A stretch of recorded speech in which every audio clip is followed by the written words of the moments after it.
Friday night's game left a bitter taste in the mouth of every Warriors fan who tuned in. Let's be honest, it wasn't just another preseason matchup. It was a moment where the Warriors had the perfect opportunity to flex, build rhythm, and start shaping their identity for the season ahead. But instead, what we got felt more like a team stuck in neutral, unsure of what gear to hit. And that's being generous. The Clippers rolled out a skeleton squad. No James Harden, no Chris Paul, no Bradley Beal. Just a bunch of guys who, on paper, shouldn't have posed much of a threat to a team with championship aspirations. And yet, the Warriors played from behind for almost the entire game. The only lead they had came within the first 2 minutes. After that, it was the Clippers dictating the pace, the rhythm, and pretty much the whole story. What's concerning isn't just the result, it's how it happened. When you look at the box score and see Steph Curry, Al Horford, and Draymond Green, all projected starters, logging serious minutes, it starts raising eyebrows. Curry with 22, Horford with 20, and Draymond pushing 30. Even Brandon Podziemski saw the court for 20 minutes. Yet despite this, Golden State never managed to wrestle control of the game. And sure, the preseason excuse is always there. They're experimenting, getting younger players reps, not too concerned with the outcome. But that logic falls flat when you remember what's at stake this season. This is a Warriors team that can't afford a slow start. They can't afford to be playing catch-up in a loaded Western Conference. Every game, even these preseason ones, need to be treated like stepping stones to something bigger. Momentum matters, and momentum starts now. We've seen it before. Good teams stumbling out of the gate, falling behind early in the season, and spending the rest of the year scrambling to recover. Injuries pile up, drama brews, and suddenly you're looking at a lost season before December even hits. That's the nightmare scenario. And games like this against understrength opponents start to feel like warning signs. This loss, though officially by just 3 points, felt like so much more. It had the energy of a double-digit defeat. Every time the Warriors seemed ready to swing the momentum, the Clippers had an answer. The punches from Golden State weren't landing clean. Meanwhile, the Clippers, led by a rookie in Kobe Sanders, no less, kept countering with confidence. That should be a massive red flag. When your best player scores 20 and your next highest score barely cracks 13, that's not balance. That's a problem. Let's talk about that for a second. The offense was flat. Outside of Steph, there was barely any rhythm. Will Richard was the second highest scorer with 13. After that, it was a scatter of players with single digits. Now, Buddy Hield got some minutes. Santos got his touches. A few guys who have already been released also saw time on the floor. But again, where's the identity? Where's the cohesion? You can't rely on Steph to carry the entire offensive load, especially in a game like this. The Clippers' leading scorer was a guy who probably won't sniff the rotation once the regular season kicks off. And yet he outshined most of Golden State's active roster. That's not just a weird quirk of the preseason. That's a symptom of something deeper. Then there's the front court. Al Horford and Quentin Post were tasked with holding down the paint, and it did not go well. Zubac and John Collins feasted. Post, in particular, had a rough outing.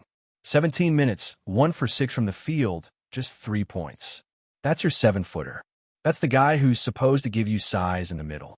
If that's your rim presence, opposing bigs are going to have a field day every night. And look, there's talk that the Warriors are looking for another 7-footer. Rumors are floating around about Alex Len being available after getting let go by the Knicks. That might be a Band-Aid, but it's better than nothing. A 3-man center rotation of Post, Horford, and Len could at least give this team some options. But the fact that they're even in this position, scrambling for size this close to opening night, shows just how thin the margin is. And then came the surprise that really shook some fans, the release of Seth Curry. Sure, those who've been following the roster moves closely probably saw it coming. His Exhibit 9 deal didn't guarantee much flexibility. The financials just didn't work in his favor. But still, the optics are tough. This is a guy who shot 45% from 3 last season. That's elite. That's the kind of shooting that spaces the floor and takes pressure off of Steph. That's the kind of guy you want in your locker room, especially when your second unit offense tends to stall. Yes, he might come back next month on a prorated deal that fits better under the cap. But it still begs the question, was there really no way to make it work earlier? No creative maneuvering to open up a roster spot or clear some financial breathing room? Because here's the thing, outside of Steph, who else is a reliable sniper from beyond the arc right now? Horford might hit a few. Post had his moments, but none of them scream consistency. And let's be real, Buddy Hield, as talented as he is, isn't going to be that guy in this system. Jimmy Butler? Not his game. Jonathan Kuminga? Still finding himself offensively. Draymond? We know what he brings, and shooting isn't it. So when you have someone like Seth Curry, a proven shooter, available, even temporarily, it stings to let him walk. Especially when you look at some of the guys still under contract who haven't proven nearly as much. Now, maybe the front office is playing a long game. Maybe they've got a plan to bring Seth back as soon as it makes fiscal sense. But even then, it's about more than just numbers. It's about sending a message. This team needs to be built to win from day one. The start of the season isn't just important, it's critical. They open against a revamped Lakers squad, and even though LeBron won't be on the court, that team is going to come out swinging. Luka Doncic and Marcus Smart will be ready. DeAndre Ayton is going to test Golden State's interior defense early and often. And it's on that opening night, under the bright lights, that the Warriors need to plant their flag and make a statement. Because the league is watching. The West is deep, and this Warriors team cannot afford to sleepwalk through the first few weeks. All signs point to a heavyweight battle right out of the gate. A fully healthy Warriors squad, with Steph, Draymond, Jimmy, Horford, Pods, and Kuminga ready to roll, has the tools to hang with anyone. But potential means nothing without execution. These early games matter, not just for the standings, but for the tone they set across the locker room and the league. And things get even more serious when you remember that 5 of their first 9 games are against playoff teams from last year. This isn't a soft landing. There are no easy wins. By the time the NBA Cup rolls around and they face the Denver Nuggets in their first qualifying match, this team needs to be in mid-season form. So what does that look like? It looks like going 7-2 in those first 9 games. It looks like showing the league that this core, Steph, Jimmy, Draymond, Horford, isn't here to mess around. It looks like unlocking Kuminga's next level and getting contributions from a bench. It looks like not letting games against understrength opponents slip away. Because if the Warriors stumble into the NBA Cup at 2-7, all the hype and all the high expectations go out the window, and it becomes a season of what-ifs and should-have-beens. And while the first stretch of the season is packed with landmines, that doesn't mean the Warriors should play scared. If anything, this is the moment they need to double down on their identity. Push the tempo, move the ball, and let Steph be Steph. The early schedule isn't going to do them any favors, but neither will hesitation. These next few weeks will test everything. Rotations, chemistry, mental toughness. There's no time to ease into it. That's why the absence of a true backup 7-footer looms so large. You're going up against teams that feast in the paint, with bigs who will punish any weakness in the middle. Ayton, Jokic, Sabonis. If the Warriors aren't ready physically, those games will get away from them fast. And even if they bring in someone like Alex Len to patch things up, that's not a long-term solution. It's a stopgap, and that's part of what feels unsettling about this roster. There's a bit too much reliance on hope. Hope that Post can figure things out. Hope that Horford still has the legs to hold down the middle. Hope that Draymond stays healthy and out of foul trouble. When your season hinges on that many what-ifs, it's hard to feel confident. That's why Seth Curry's release continues to sting. It was one of the few known quantities on the bench. A shooter who could space the floor, hit timely shots, and stretch defenses even in limited minutes. Letting him go, even temporarily, highlights just how tight the Warriors are playing things financially. The second apron has become a real obstacle. Every move, every contract, every rotation spot has to be weighed against the cap gymnastics. But what cost? And that brings us to the broader question, how aggressive are the Warriors willing to be? Because if this season really is about going all in, then waiting around for deals to expire or players to develop might not cut it.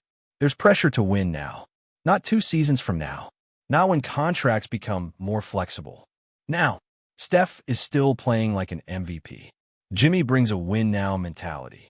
Draymond, for all the noise, is still the emotional engine of this team. The window is open, but not for long. And the Western Conference is brutal. There are no easy outs. The margin for error is razor thin, and these early games will be the difference between chasing a top 3 seed or fighting for play-in survival again. And maybe that's why these preseason games feel so much heavier than they should. It's not just about who wins or loses. It's about what kind of habits are forming. Are the young guys defending with urgency? Are the vets locked in? Is the ball moving, or are we back to ISO-heavy possessions and wasted shot clocks?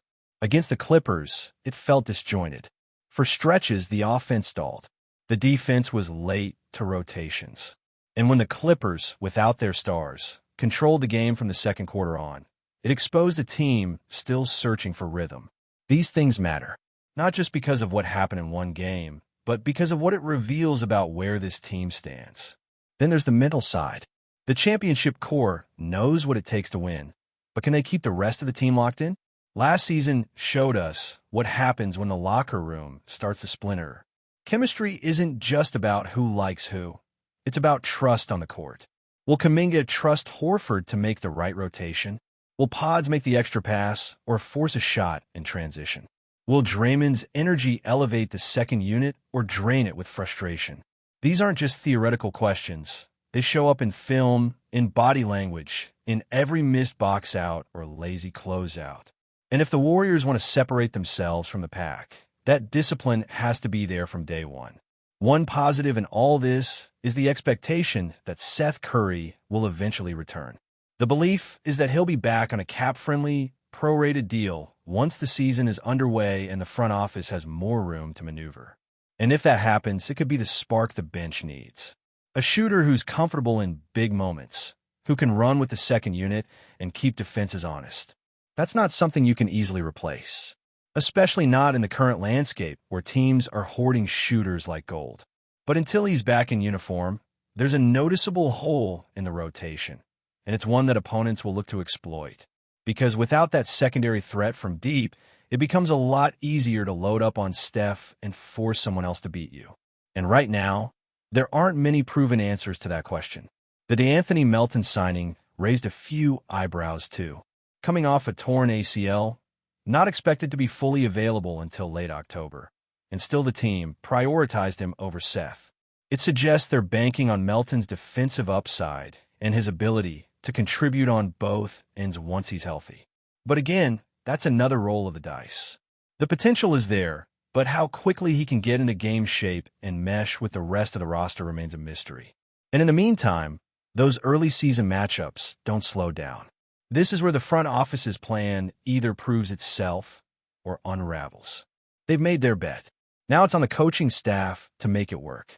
Before we continue, make sure to leave a like and subscribe to the channel so you won't miss any exclusive Dubs updates. Let's keep going. It's official, or at least, it seems too explosive to ignore. The Golden State Warriors are reportedly closing in on the acquisition of Lauri Markkanen, and the NBA world is buzzing like never before. Sources close to the team whisper that the Finnish forward, known for his sharp shooting and versatility, could be the missing piece that turns the Warriors' already formidable roster into a near-unstoppable force. Imagine Curry lighting it up from downtown, Thompson raining threes, and now Markkanen stretching the floor even further. The thought alone sends chills down the spine of every Eastern Conference contender. Fans are already imagining what this means for Golden State's offensive schemes. With Markkanen joining, the Warriors would gain not just a reliable scoring option, but also a player capable of switching seamlessly on defense, handling high-pressure moments, and even opening lanes for their star guards. Rumors suggest that negotiations have been heated, but productive, with the front office pushing hard to get a deal done before the trade window closes. While nothing has been officially announced beyond the whispers, insiders claim that Markkanen himself is excited about the prospect of donning the iconic blue and gold, envisioning nights at Chase Center that could redefine his career. Social media is already aflame, with fans dissecting every potential lineup combination and projecting the statistical fireworks that could ensue. Analysts are debating whether this move signals a shift in the Warriors' strategy. From relying heavily on perimeter shooting to integrating a multi-dimensional forward who can thrive both inside and out. Meanwhile, rival teams are reportedly scrambling to recalibrate, realizing that Golden State might just have added the edge they need to return to the very top of the NBA hierarchy. Whether it's an early season shakeup or a harbinger of dynasty-level ambitions, one thing is certain. If Lauri Markkanen really joins the Warriors, the league is in for a season of headlines, speculation, and jaw-dropping highlight reels. Keep your eyes peeled, because this rumor might not stay just a rumor for long. Stay updated exclusively with the latest Dub Nation news. Subscribe to our channel and hit the like button to keep getting daily updates on the Warriors. Don't forget to share your thoughts in the comments. Your input is essential for the Dubs community. Stay tuned for the next video.